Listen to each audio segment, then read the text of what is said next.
La primera ministra de Nueva Zelanda, Jacinda Ardern, un ícono mundial de las políticas progresistas, sorprendió al país al anunciar que renunciará al cargo en pocas semanas.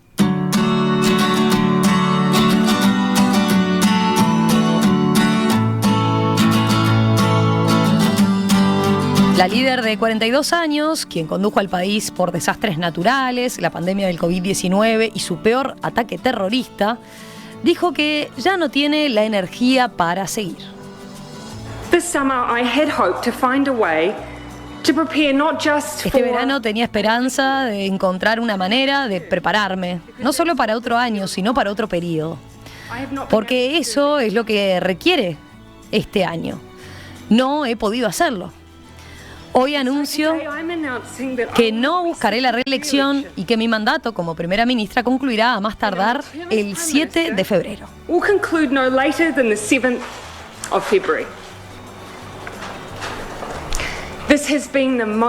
Estos han sido los 5 años y medio más gratificantes de mi vida, pero también han sido y han tenido sus desafíos.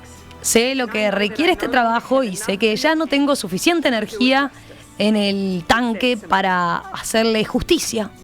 Así de simple, decía Jacinda. Ardern llegó al poder en 2017 con un gobierno de coalición y luego llevó a su partido de centro izquierda a una amplia victoria en las elecciones de 2020. Pero su respaldo popular, a menudo citado incluso como la Jacindamanía, ha caído en las últimas encuestas ante la creciente inflación y el temor a un aumento en los índices de criminalidad. Aunque las últimas encuestas indican que una coalición de los partidos de centro-derecha, ganará los comicios, Ardern aseguró que ese no es el motivo de su renuncia.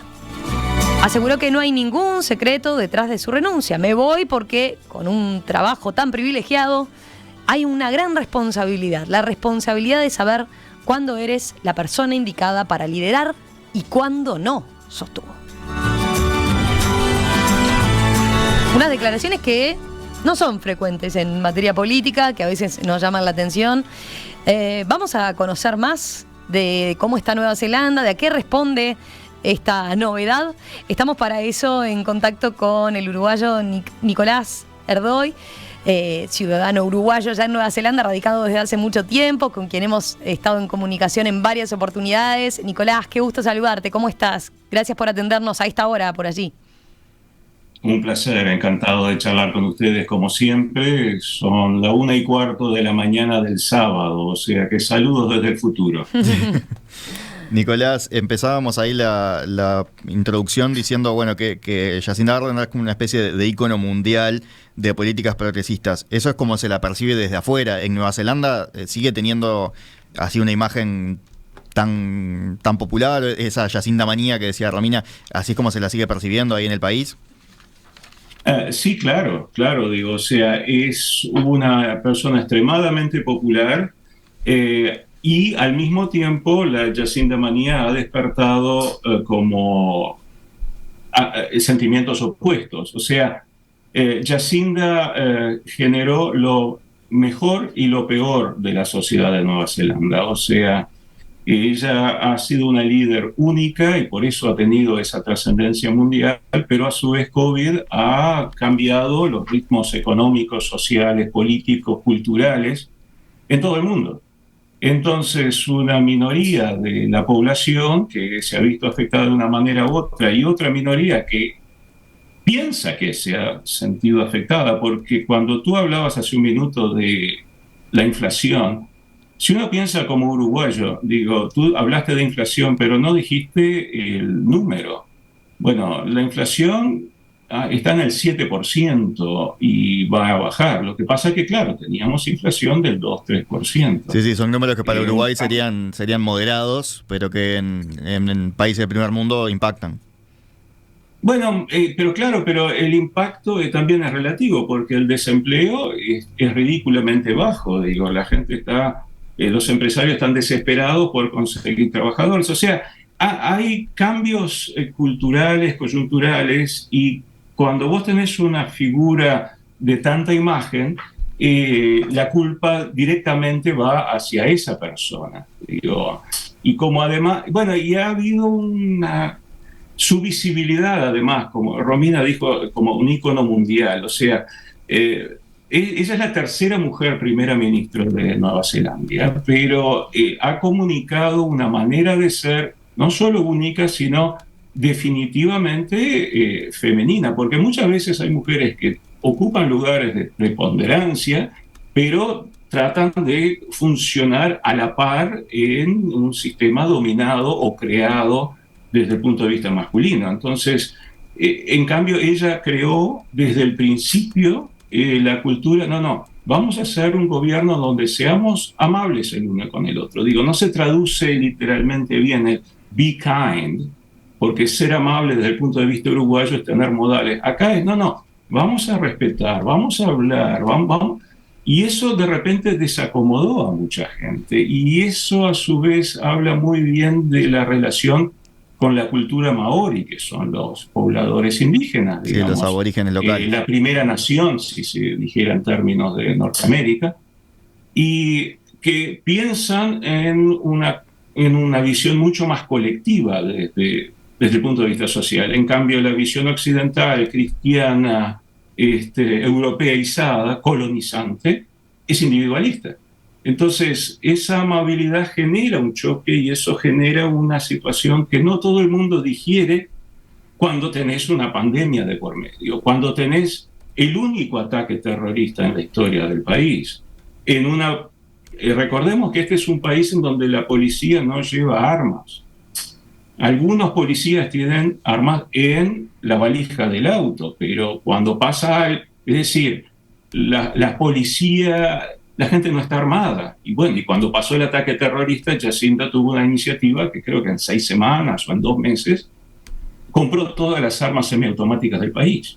Entonces, esas cosas no a todo el mundo le gusta, de repente. Y eso ha generado una cierta división de la sociedad, pero ella seguía siendo, digamos, como individual, como persona, en las encuestas, por lejos, la primera ministra preferida en las encuestas. En cambio, partido a partido, el partido de gobierno estaba por debajo en las últimas encuestas que el partido de la oposición. Nicolás, nuevamente hay que esperar a la audiencia, que acá nosotros tenemos, cuando uno habla partido de un lado y de otro, si uno lo escucha desde el punto de vista uruguayo, acá no hay izquierda como la entendemos en Latinoamérica. O sea, el Partido Laborista es centro-izquierda, el Partido Nacional, Partido Nacional, pero no es como el Partido Blanco, es centro-derecha. Después hay algún partido menor que es totalmente derecha, después hay un partido maori, hay un partido verde, pero no hay un partido comunista, no hay un partido de izquierda específico. Entonces, es una sociedad relativamente homogénea que en los últimos 2-3 años han aparecido brotes que creo que siempre estuvieron. El racismo, el individualismo, el odio, que si tú lo mirás pasa en Brasil, pasa en Estados Unidos. Es yo lo llamo la consecuencia de la presidencia de Trump, pero es una cuestión cultural de raíz. Entonces, Jacinda trató de hacer muchas cosas en materia de transformación y no ha podido, o no ha sabido, o simplemente es muy difícil cambiar cosas que han estado por 150, 200 años. Y ha enfrentado las mayores crisis de esta nación desde la Segunda Guerra Mundial. Nicolás, en 2 años. Sobre lo que todo decías... eso siendo una mujer joven, teniendo una nena mientras siendo presidenta, no teniendo ni tiempo para casarse. Es decir, la mujer literalmente dejó la vida en eso, y entonces el renunciar es una cuestión más que de salud mental. El concepto de burnout, que yo lo traduciría, estoy fundido, no puedo más. ¿Viste cuando practicas deporte y el entrenador te dice, no, un esfuerzo más, y vos le decís a la cabeza, pero las piernas no andan? Bueno, es eso lo que ella dijo. Mirá, estuve en el verano tratando de recargar energías, no encontré. Y nosotros estábamos esperando, ok, el país se está yendo por aquí y por allá, digo, Jacinda va a encontrar algo. Adivina qué, no encontró. fue una sorpresa como lo dijo, pero yo le decía a Gastón que yo fui a una conferencia hace 6 meses sobre la carne y había un analista económico, hablaba, y de repente tiró, digo, mira, digo, yo descarto que esto pase, de que la primera ministra renuncie, porque se está volviendo en un blanco de críticas demasiado pesado para que el gobierno haga cambios, demasiado pesado para que la marca del Partido Laborista siga adelante. Y después estaban los opositores que decían hashtag renunciar a Jacinda, pero es muy fácil hacer ruido en Twitter, ¿entendés? Y en una sociedad como la de Nueva Zelanda, en donde la mayoría silenciosa es muy silenciosa, después en las urnas se nota la diferencia. Pero, yo qué sé, hacer un poco de ruido y después tenés 1 millón de neozelandeses afuera, que muchos quedaron muy enojados que no podían venir cuando se les cantaba, porque COVID generó restricciones. Y como en toda cosa que cambia, alguien paga el precio. Algunas veces hay problemas, o sea, y hay, yo qué sé, cientos o miles de personas que no pudieron entrar, o a ver a los parientes, historias de que, bueno, se me estaba muriendo mi padre y no pude entrar, no pude volver a casa. Pero hay cientos de miles de personas que sí fueron a través. O sea que yo trabajo con números, uno lo mira de esa manera. Pero cuando las emociones están altas, la gente no mira el número. La gente yo qué sé, yo escuchaba al ministro Matos hace unos minutos atrás y me dice, únicamente el 2% del área productiva tiene riego. Y yo no lo podía creer. Después me acordé que cuando llegué a Nueva Zelanda hace 20 años casi, yo veía riego por todos lados. Pero claro, lo comparaba con mi experiencia de vivir en 33. Saludos a 33. Es decir, es muy diferente acá y los hechos económicos, políticos, inciden en la cultura. Y la cultura se refleja en las redes sociales y todo eso genera un ruido en donde Jacinda toma una decisión estratégica, personal, y yo creo que le ha dado ha cambiado el panorama político. Hay gente que dice ahora va a ser mucho más fácil para el partido de la oposición ganar, porque no hay una persona de la estatura de Jacinda dentro del Partido Laborista, pero hay otra gente que dice precisamente esa es la idea, porque la oposición se quedó sin un blanco a donde apuntar, quedó sin enemigos. Nicolás, ¿cómo sigue el proceso ahora? Porque primero, antes de las elecciones, primero hay que sustituirla a ella, ¿no? Como primera ministra, sí. Dentro del Partido Laborista. ¿Ese proceso cómo sigue? Tenemos en este momento, o sea, ella da una fecha, que es el 7 de febrero o antes. Los diputados, acá hay una sola cámara, o sea, es un sistema unicameral, no hay cámara alta ni cámara baja, se le llama miembros del Parlamento. Bueno, hay 120, llamémosle diputados, hay 120 diputados. El Partido Laborista tiene una mayoría única en la historia de este sistema, que tiene unos 30 o 25 años de existencia, este sistema que tenemos ahora. Tienen 65 diputados. Digo, eso... las 2/3 partes de esos diputados tienen que votar a un candidato. Hay 2 o 3 nombres, hay posibilidades de que persona 1, persona 2, combinación especial. Y si se ponen de acuerdo cuando se reúnan este fin de semana, en 48 horas tenemos un nuevo primer ministro. Se acabó la historia. Jacinda tiene su legado, la vida sigue. Ese nuevo primer ministro puede decidir mantener las elecciones del 14 de octubre o adelantarlas, que nuevamente es un tema de estrategia política. Ahora, acá hay dos maneras de seguir la conversación. Por un lado te digo, ¿qué pasa si los diputados no se ponen de acuerdo? ¿Qué pasa si no hay uno que adquiera la mayoría entre esos 65 personas? Tienen que ser 44 que voten a uno. Si eso no pasa, entonces van, como diríamos en Uruguay, a las bases. Es decir, los miembros del Partido Laborista y sindicatos, bueno, entre ellos votarían cuál sería el mejor líder del Partido Laborista, que automáticamente se convierte en primer ministro.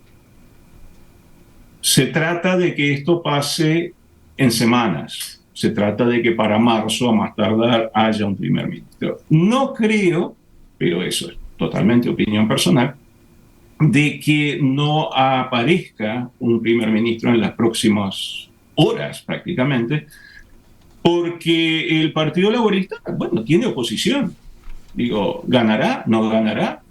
Entonces, la teoría es, cuanto antes tengan el primer ministro, mejor, más fácil estarán en condiciones de plantear el debate para las elecciones de octubre. Y bueno, y una vez que llegamos a la elección de octubre, nuevamente, no es como en Uruguay, que vos tenés fijado por constitución el último domingo de noviembre. Acá, justamente en el mismo anuncio en donde Jacinda renuncia, lo primero que dice antes es, no, yo fijo las elecciones, y eso es el proceso establecido, el primer ministro fija las elecciones para el 14 de octubre, que es una fecha relativamente arbitraria.